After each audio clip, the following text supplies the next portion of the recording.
Assalamualaikum warahmatullahi wabarakatuh. Saya perwakilan dari kelompok 17 akan membacakan hasil diskusi kami yang berjudul Data dan Metode Pengumpulan Data. Yang pertama, yaitu pengertian. Metode pengumpulan data atau data collection adalah tahapan proses riset di mana peneliti menerapkan cara dan teknik ilmiah tertentu dalam rangka mengumpulkan data secara sistematis guna keperluan analisis. Dapat diketahui bahwa bagaimana data dikumpulkan dalam penelitian tentu harus dilakukan secara ilmiah dan sistematis. Data yang dikumpulkan secara serampangan akan menghasilkan kualitas riset yang rendah, bias dan tidak valid, bahkan bisa dibilang tidak ilmiah. Pengertian data. Data adalah catatan atas kumpulan fakta. Data merupakan bentuk jamak dari datum. Berasal dari bahasa Latin yang berarti sesuatu yang diberikan. Dalam penggunaan sehari-hari, data berarti suatu pernyataan yang diterima secara apa adanya. Pernyataan ini adalah hasil pengukuran atau pengamatan suatu variabel yang bentuknya dapat berupa angka, kata-kata, atau citra. Jenis-jenis metode pengumpulan data. Survei kuesioner. Peneliti melakukan survei dengan cara menyebar kuesioner atau angket sebagai instrumen penelitiannya. Contoh, peneliti tentang pengaruh tingkat pendidikan, relasi sosial, dan status pernikahan terhadap peluang memperoleh pekerjaan di sektor formal. Peneliti bisa mengumpulkan data dengan menyebar kuesioner yang di dalamnya sudah tercantum pertanyaan setidaknya mengenai tingkat pendidikan, status pernikahan, relasi sosial, dan peluang kerja formal. Dataset statistik. Menggunakan dataset statistik juga tipikal penelitian kuantitatif. Bedanya, jika survei kuesioner dilakukan guna mengumpulkan data secara langsung oleh peneliti, penggunaan dataset statistik adalah penggunaan data yang sudah tersedia. Dataset yang digunakan biasanya dikumpulkan oleh pihak ketiga yang memiliki otoritas. Cara ini biasanya lebih cepat karena yang dibutuhkan peneliti hanyalah mengakses dataset. Tidak perlu menyebar kuesioner ke lapangan. Sebagai contoh, penelitian tentang tingkat pengangguran terdidik di Indonesia dalam 3 dekade terakhir. Peneliti bisa menggunakan dataset hasil survei, BPS, atau lembaga lainnya yang pernah melakukan survei terkait. Cara ini terbilang lebih efisien dan sangat umum diaplikasikan dalam penelitian kuantitatif, mengingat mahal dan lamanya riset kuantitatif bila peneliti membuat dataset sendiri. Wawancara. Metode ini lumrah dilakukan baik dalam riset kuantitatif maupun kualitatif. Wawancara atau interview adalah proses pengumpulan data di mana informan menjawab pertanyaan yang diajukan wawancara secara eksklusif untuk kepentingan penelitian.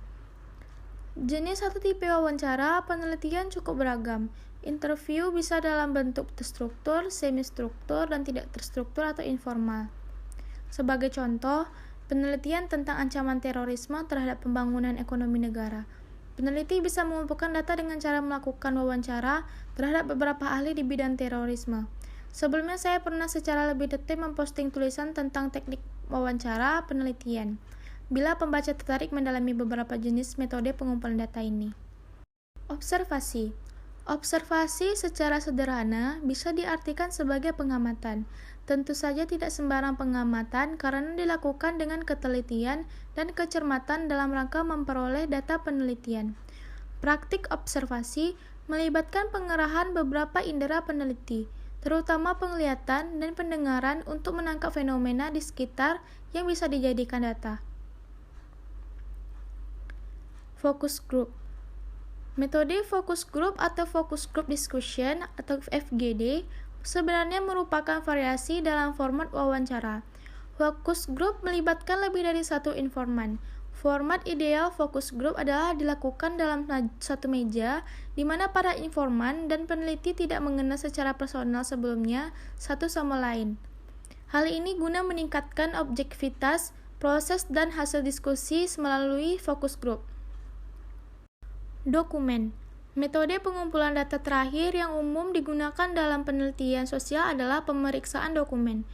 Data dokumen bisa berupa literatur, buku harian, majalah, notulensi rapat, korpus audio, video, foto, dan lain sebagainya.